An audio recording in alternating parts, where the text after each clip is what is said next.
مقاطع غريبة جدا على الشعب السعودي المحافظ المتدين في الاحتفال باليوم الوطني السعودي رقم 93.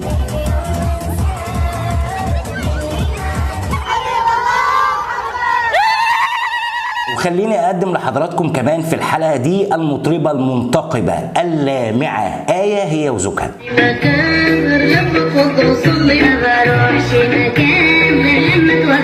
حلقة مهمة جدا، فبتمنى من حضرتك تكملها معايا للنهاية، ولكن بعد ما نوحد الله ونصلي على النبي عليه الصلاة والسلام.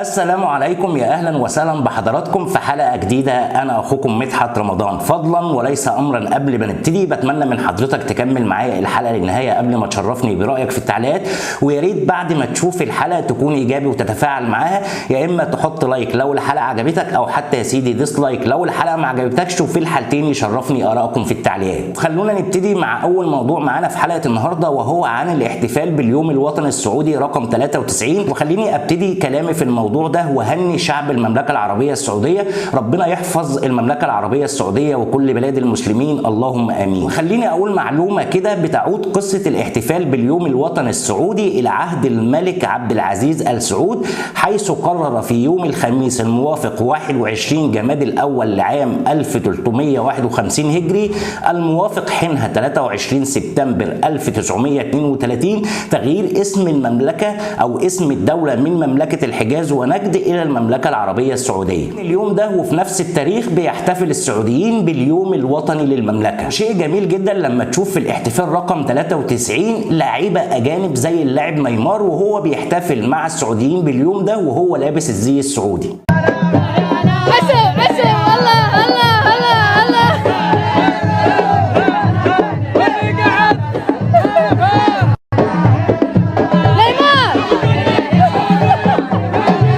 وشيء جميل برضو لما تشوف شبل سعودي وهو بيقول الابيات اللي هنسمعها دي في افتخاره بانتمائه للمملكه العربيه السعوديه. البقاع السهم مثل الحديقه، محمد عسى عمرها عوام، بحر الجسود اعداه وسط غريقه، هذا هو الحاكم ومن ساس حكام اللي رسب فوق البحور العميقه، على مدى التاريخ خدام الاسلام الكل يشهد والحقائق وثيقة، تاريخنا صعب يلخص بالإعلام، بيجف ما خلص من المجد ريقة. لكن الغريب فعلا والعجيب والدخيل على شعب المملكة العربية السعودية هو نزول بعض الشباب والبنات في اليوم ده وكأنهم يعني عايزين يسوقوا للمملكة. تعالوا نتابع بعض المقاطع دي ونرجع.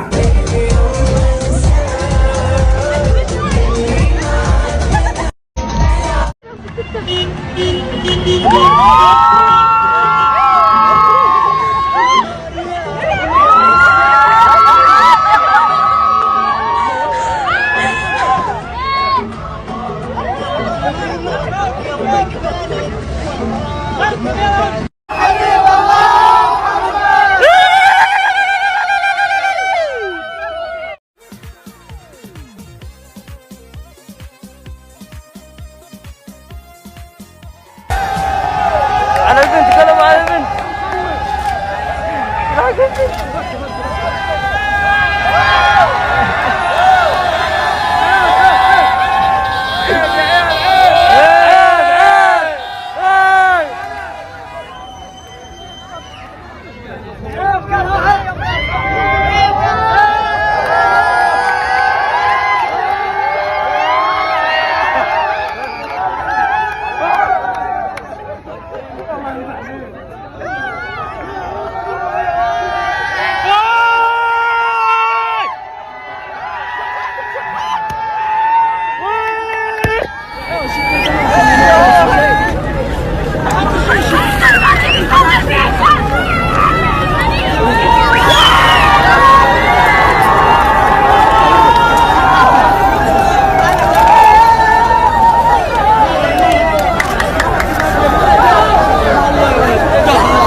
ولد هدوا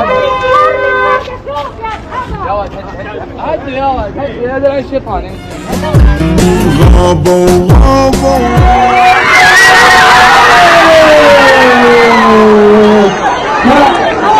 وزي ما شفنا حضراتكم كده دي بعض المقاطع اللي بيتم نشرها كل سنة في نفس اليوم، يوم الاحتفال باليوم الوطني السعودي، وكأن الناس اللي بتنشر المقاطع دي عاوزة تسيء للمملكة. واكيد طبعا المقاطع اللي احنا شفناها كلها من اختلاط زي ما قلت لحضراتكم دي دخيلة على الشعب السعودي. ولكن انا سؤالي هنا للجهات الامنية المسؤولة على الاحتفالات في اليوم ده، ازاي يسمحوا بحاجة زي كده؟ ازاي يسمحوا بالمقاطع اللي شفناها دي؟ سواء بقى اللي هم بيصوروا المقاطع دي قاصدين يسيئوا للمملكه العربيه السعوديه ولا لا، فالكلام ده دخيل على الشعب السعودي المحافظ المتدين. ازاي نشوف الاختلاط بالشكل ده، وازاي نشوف الحركات دي من البنات السعوديات؟ اكيد طبعا معظم الشعب السعودي المحافظ المتدين زي ما قلت لحضراتكم لا يقبل هذه المقاطع ولا هذه المشاهد باي حال من الاحوال. وخلونا ندعي مع بعض ربنا يحفظ المملكه العربيه السعوديه وسائر بلاد المسلمين، اللهم امين. نخش بقى للموضوع الثاني اللي قالب معانا السوشيال ميديا في مصر، وزي ما حضراتكم شايفين العنوان كده، المطربة المنقبة اللامعة آية. بتعمل ايه آية دي؟ بتغني هي وزوجها على نغمات الموسيقى وهي بالنقاب. تابعوا المقطع ده ونرجع. ما بروحش مكان غير لما اتوضى واصلي، ما بروحش مكان غير لما اتوضى واصلي، ما ابويا قال حلوة يا بنتي كبرتي واتحجبتي، انت اللي فيهم ايوه انت غير لما اتوضى واصلي، ما بروحش مكان. مش كده وبس يا صديقي، دي آية هي وزوجها زي ما شفناها بلبسها بكده بتطلع في حفلات زفاف كمان. نتابع ونرجع.